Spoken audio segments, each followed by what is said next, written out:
YS Jaganmohan Reddy గారి నాయకత్వంలో YSR Congress party 5 సంవత్సరాలు పరిపాలన చేసింది. ఈ 5 సంవత్సరాల్లో సంక్షేమం, అభివృద్ధి, ట్రాన్స్పరెన్సీ, ప్రజల యొక్క కొనుగోలు శక్తి, రెవెన్యూ ఆదాయం, మూలధనం పెట్టుబడి ఈ రంగాల్లో చాలా ట్రాన్స్పరెంట్గా పరిపాలన సాగింది. రాష్ట్రం అభివృద్ధి చెందింది.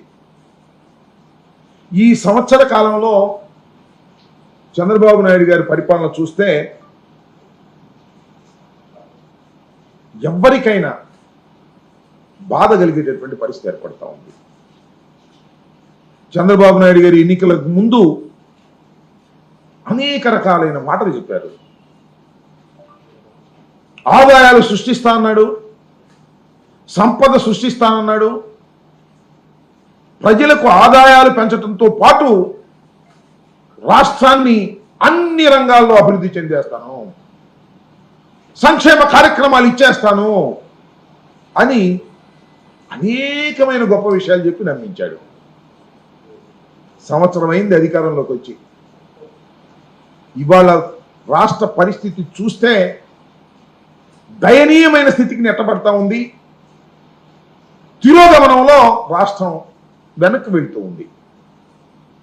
చంద్రబాబు నాయుడు గారు వచ్చిన దగ్గర నుంచి జగన్మోహన్ రెడ్డి గారి మీద ఏం బురద జల్లుదాం, ఆయన ఏ విధంగా వ్యక్తిత్వ హననాన్ని చేద్దాం, జగన్మోహన్ రెడ్డి గారి రాజకీయ పార్టీకి సంబంధించినటువంటి వ్యక్తుల మీద ఏ విధంగా క్రిమినల్ కేసులు పెడదాం, వేధిస్తాం, జగన్మోహన్ రెడ్డి గారు చుట్టుపక్కల ఉన్న వారి మీద లేనిపోని కేసులు పెట్టి ఆ కేసుల్లో విరికించి వేధించి భయపెడదాం అనే ఒక రెడ్ బుక్ రాజ్యాంగాన్ని ఆయన అమలు చేస్తున్నాడు. సమయం అంతా, శ్రమంతా, సామర్థ్యం అంతా చంద్రబాబు నాయుడు గారు దీని మీదే ఉపయోగిస్తున్నాడు తప్ప రాష్ట్రం అభివృద్ధి గురించి కానీ, సంక్షేమం గురించి కానీ, ప్రజల యొక్క బాగోగుల గురించి కానీ ఆలోచించే పరిస్థితే లేనటువంటి ఒక దౌర్భాగ్యమైనటువంటి పాలన చంద్రబాబు నాయుడు గారు కొనసాగించేటటువంటి కార్యక్రమం ఇవాళ చేస్తున్నాడు. ఇవాళ మనం చూస్తే ఎంత దుర్మార్గం అంటే, బాలాజీ గోవిందప్ప అరెస్ట్ చేశారు మైసూరులో. చంద్రబాబు నాయుడు గారి ప్రభుత్వం కోర్టులో హాజరుపరిచారు, రిమాండ్లోకి వెళ్ళారు. ఎందుకు అరెస్ట్ చేయాలి? ఆయన ఎవరు? ఆయన ఏమైనా రాజకీయ నాయకుడా? ఆయన ఒక చార్టర్డ్ అకౌంటెంట్. అంతేకాదు, ఒక కంపెనీకి, అంటే వరల్డ్ వైడ్ కంపెనీకి, యూరప్లోనే బ్రహ్మాండమైనటువంటి కంపెనీకి, వికాట్కి ఆయన ఫుల్ టైం ఫైనాన్స్ సెక్రటరీ. ఈ వికాట్ కంపెనీ గురించి 2 మాటలు ఇక్కడ మీకు చెప్పాలి.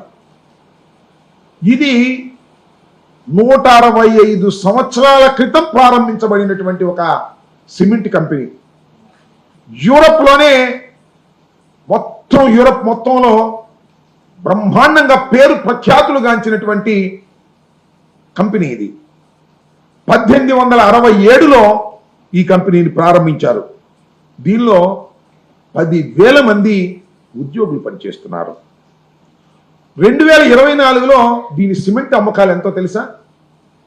44,316 కోట్ల రూపాయలు విలువైన సిమెంట్ అమ్మకాలు జరిగాయి. అంటే సచ్ ఎ బిగ్ కంపెనీ. అలాంటి బ్రహ్మాండమైన కంపెనీ ఆంధ్రప్రదేశ్లో ఉంది. ఆంధ్రప్రదేశ్లో ఎందుకుంది? మీ అందరికీ గుర్తు చేస్తా, చాలా మందికి తెలుసు. జగన్మోహన్ రెడ్డి గారు భారతీయ సిమెంట్స్ ప్రారంభించారు. వరల్డ్ ఫస్ట్ క్లాస్ టెక్నాలజీతో కడపలో జగన్మోహన్ రెడ్డి గారు ఇండస్ట్రియలిస్ట్ గా ఆయన ప్రారంభించిన కంపెనీ భారతీయ సిమెంట్స్. వరల్డ్ క్లాస్ టెక్నాలజీ ఉంది, బ్రహ్మాండమైన పేరు ప్రఖ్యాతులు గాంచింది. దాన్ని 2010లో ఈ వికాట్ కంపెనీ టేక్ ఓవర్ చేసింది. అంటే మొత్తం టోటల్ మేనేజ్మెంట్ వాళ్ళదే. 51% వాళ్ళు టేక్ ఓవర్ చేశారు. ఆ వికాట్ కంపెనీకి ఈ Balaji Govindappa finance secretary, full time finance secretary. ఇది ఆయన చేసిన పాపం.